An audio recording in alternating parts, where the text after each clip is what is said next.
Salam mələkçi, sabahınız aydın olsun, gününüz uğurlu olsun. Dostlar, qardaşlar, mən bugün yarpızdan araq çəkməyini onu sizə göstərəcəm. Bunun adı araqdır, amma ispirti yoxdur. Amma bu çox xeyirli şeylərdir. İnsan üçün mədə, bağırsaq.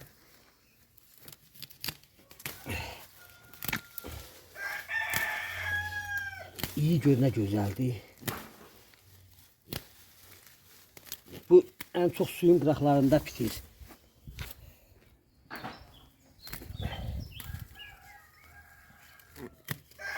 Bunun çəkilişi haqqında məlumat vereceğim indi. Nədir çəkirlər?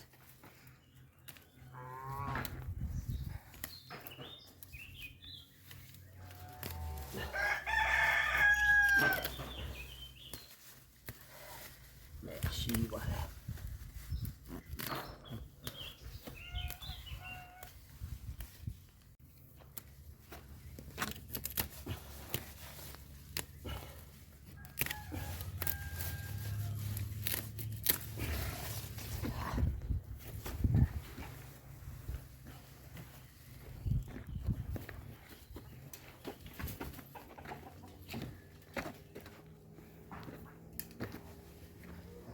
Bunu belə qatlayıb qazana salırsan. Yəni bunu çəkmək prosesi belədir. Bu dəfə düzdür az oldu. Yarpız. Gələn səfər çox eləyəcəm. Bir bedədə su töksən. Bundan sonra naynə seçəcəm, naynə arağı. Bunların yəni yenə izah edirəm. Adı araqdır. Bunda ispirt deyilən şey yoxdur. Arağı da eyni ilə belə çəkirlər, amma yəni bu araq deyil demək istəyirəm. Yenə də xamırlayırsan ki, buradan par çıxmasın. Par çıxsa bu ikiyə gedə bilər. Mən bütün hər şeydən çəkirəm. Naynədən, yarpızdan, gişkəndən, meyvələrdən, güldən. Yəni bu dediyim, bu indi bunlar naynədir, gişkəndir, yarpızdır, güldür. Bunların ispirti yoxdur. Bunlardan ispirt olmur.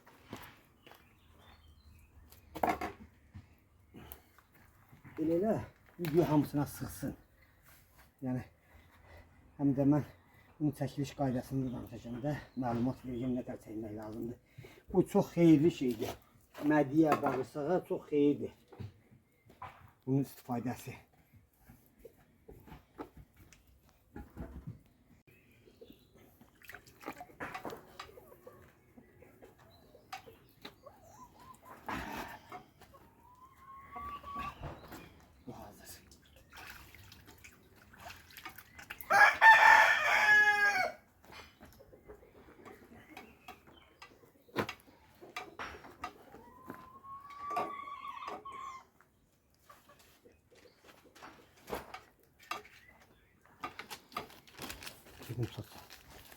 Bu yaxşı olar ki, odunla eləyərsən, onda daha yaxşı olur. İndi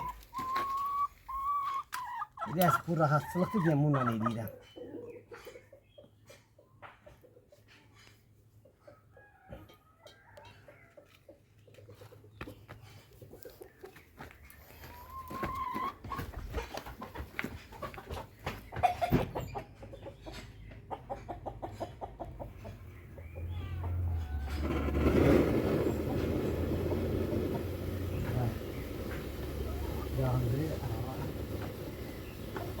İndi mən yenə bəzi şeyləri izah edeyim.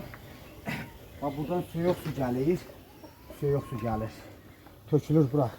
Bunun içindən oradan çəkilən hər nə varsa da orada o par vasitəsilə gəlir bura. Burada soyur. Gəlir buradan. Buradan bankaya tökülür. Bu şlanqın suyu da soğutmadan ötərdir. Suyun artığı gəlir bura.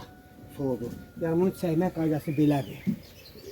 Çox adi bir, sadə bir şeydir. Yəni ki, bilənlər üçün, bilməyənlər üçün biraz çətin olar.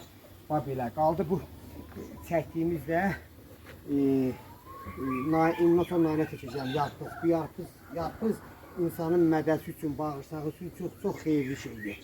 Naynə də onun kimi, Gül də onun kimidir. İnsan üçün çox xeyirli şeydir. Hələlik sağ ol.